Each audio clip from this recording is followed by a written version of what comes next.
টাকা বেশি থাকলে ডবল দাম দিয়ে জমি কেনা যায়, আভিজাত্য কেনা যায় না। তুমি একবার আমাকে অনুমতি দাও, আমি মমতাকে তুলে নিয়ে আসছি।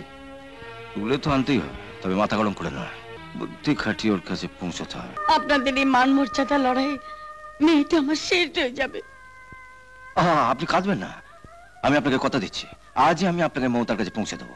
আমি জানতাম আপনি আসবেন, তাই ওদের বিয়েতে সাক্ষী রাখার জন্য কলকাতা থেকে আসার সময় মায়াদেবীকে সঙ্গে এনেছে। তাই চলো না সবাই মিলে রেজিস্ট্রি অফিসে গিয়ে ওদের শুভ কাজটা সেরে ফেলি। শুনুন গৌতম বাবু, ওর মুখে যখন জানতে পারলাম যে আনন্দ আপনার ভাই, তখন তো আর এ বিয়েতে আমাদের কোনো আপত্তি থাকতে পারে না। হ্যাঁ,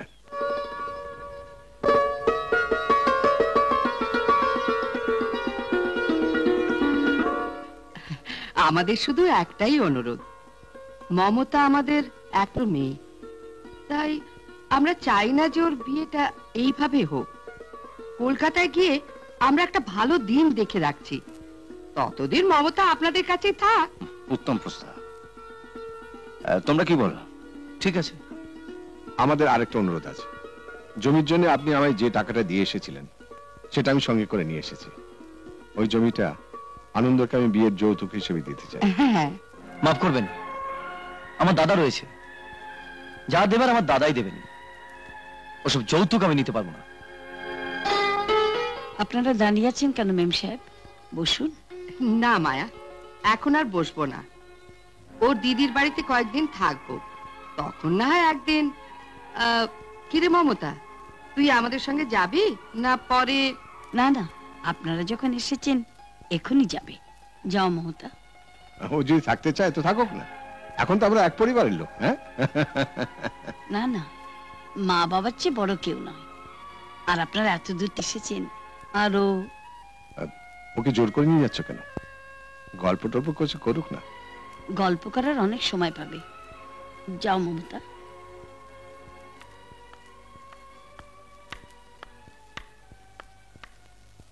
আসুন না, কাল সকালে একবার দিদির বাড়িতে সবাই মিলে চা খাওয়া যাবে। ঠিক আছে। কখন আসছেন? কাল সন্ধ্যেতেই তো মমতাকে নিয়ে ওরা দার্জিলিং মিলে কলকাতায় ফিরে গেছে।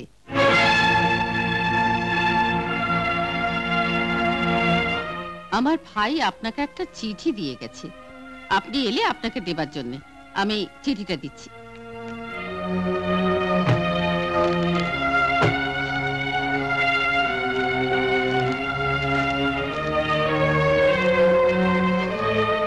গৌতম বাবু, আমি আপনার থেকে ছোট ব্যবসায়ী হতে পারি, কিন্তু বুদ্ধিতে কম যাই না। আপনার এখতিয়ার থেকে মমতাকে আমার এখতিয়ারে নিয়ে গেলাম। আপনার লোফার ভাই যে গাড়ির নিচে শুয়ে কাজ করে, আমার মেয়ের পাশে গাড়ির সিটে তাকে বসাতে আমার আপত্তি আছে। টাকা বেশি থাকলে ডবল দাম দিয়ে জমি কেনা যায়, আভিজাত্য কেনা যায় না। টাকা বেশি থাকলে ডবল দাম দিয়ে জমি কেনা যায়, আভিজাত্য কেনা যায় না।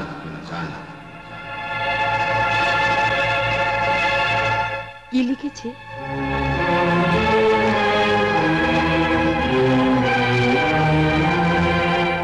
আচ্ছা, মমতা যেতে রাজি হলো?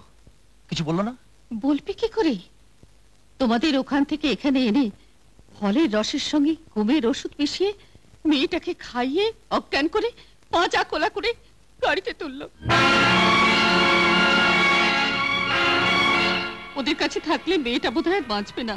দাদা, দাদা আপনি একটা ব্যবস্থা করুন। দাদা, আমি কলকাতায় আছি। আমার বাড়িতে প্রথম এলেন, একটু চা খাবেন না? বললাম তো কিছু খাবো না, নিয়ে যাও সব। 3 দিন হয়ে গেল তুমি কিছু খাচ্ছ না, এভাবে মানুষ বাঁচতে পারে? আমি বাঁচতে চাই না।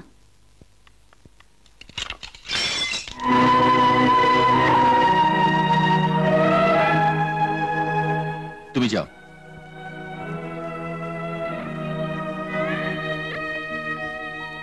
মমতা, তুমি কখন এলে? জামাইবাবুর ফোন পেয়ে কোন রকমের ফ্লাইটের টিকিট জোগাড় করে চলে এলাম। শুনলাম তুই নাকি। প্লিজ মামা, আর যাই বলো আমাকে খেতে বলো না। কিন্তু এভাবে তোমার দিদি জামাইবাবু যা করেছে আমি তো তার কোনো প্রতিবাদ করিনি। ওরা আমাকে ঘরে আটকে রেখেছে। কই আমি কিছু বলেছি? আমার কথা শোন মমতা। প্লিজ মামা, আমাকে একটু একা থাকতে দাও।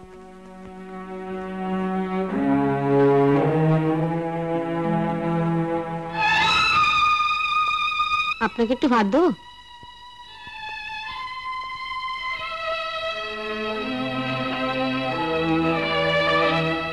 খাবারের প্লেট ছুঁড়ে ফেলে দিয়েছে শুনলাম। তোমরা একটু বুঝিয়ে বলো না দিদি।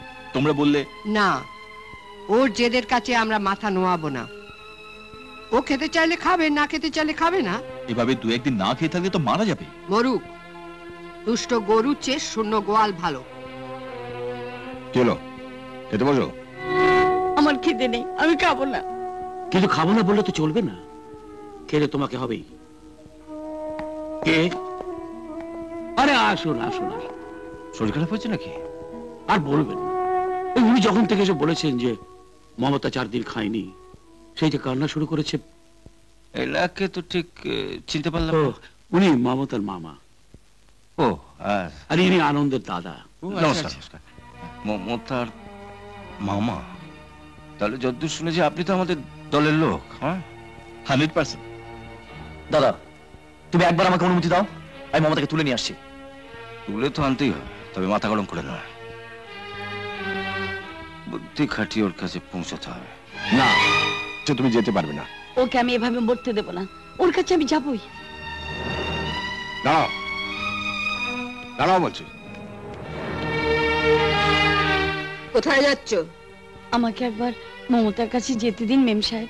ওর জীবনটা শেষ করে দিয়ে এখন তুমি ওর কাছে যেতে চাইছো? নামো, নামো বলছি। মেম সাহেব, শুধু একটিবার ওর কাছে যেতে দিন। পা ছাড়ো। দয়া করুন মেম সাহেব। দয়া তোমাকে? ওঠো, ওঠো, ওঠো বলছি, ওঠো। মেম সাহেব, দয়া করুন। নামো, একবার নামো। আমাকে যেতে দিন মেম যাও সাহেব। না, তুমি যাও। মেম সাহেব, নামো, দয়া করুন। নামো। আমি যাবো না, আমি যাবো তুমি না। কেন এখানে? মমতা, মমতা, মমতা, তুমি যাও, নিজে ঘরে যাও। দয়া করুন। নামো, মেম নামো। সাহেব, হাত জোর করছি। ঘরে মেম যাও সাহেব, তুমি। দয়া করুন।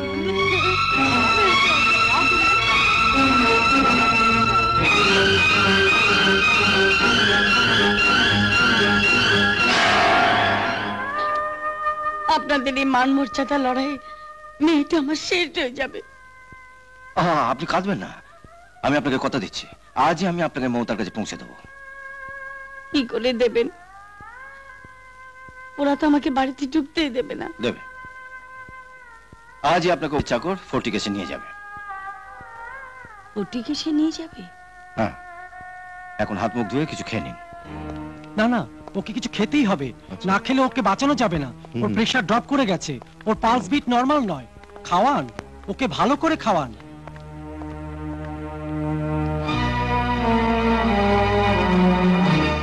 আচ্ছা, নমস্কার। নমস্কার।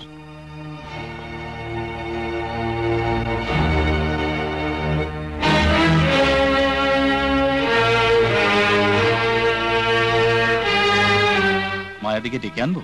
না,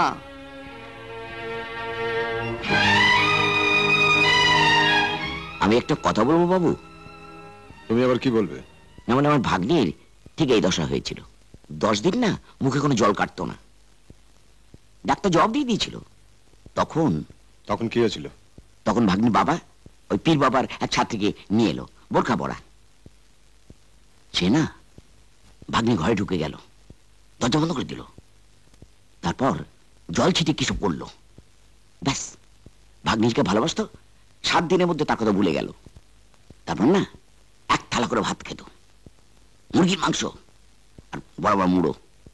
ওই মেয়েটি কোথায় থাকে তুমি জানো? না ঠিক জানি না, তবে খুঁজে বার করতে পারবো। একবার দেখো না। দিন, টাকা দিন, চেষ্টা করে দেখি। দিদিমণিকে তো বাঁচাতেই হবে। কত দিতে হবে? দিন 1000 টাকা দিন। ও বাড়ি থেকে কত নিলে? পাত্রপক্ষ কন্যাপক্ষ একই দর, 1।